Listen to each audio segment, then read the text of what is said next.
কই তুমি? বলো। কিছু কি কিনলা ঈদে? না, ইচ্ছা নাই আমার। আমার অনেক জামা আছে। আমি জানি তুমি কেন ঈদে কিছু নেবে না, কি জানো? কারণ এইবারে আমি কিছু নেব না। তো আর কি করব?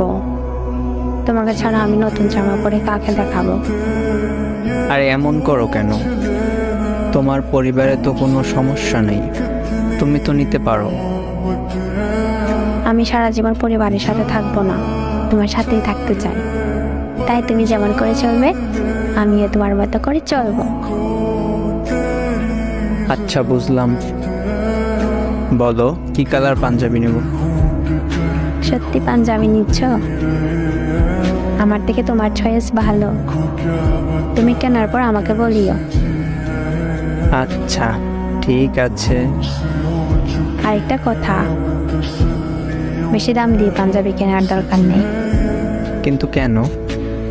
তুমি অনেক সমস্যার মধ্যে আছো, আমি জানি।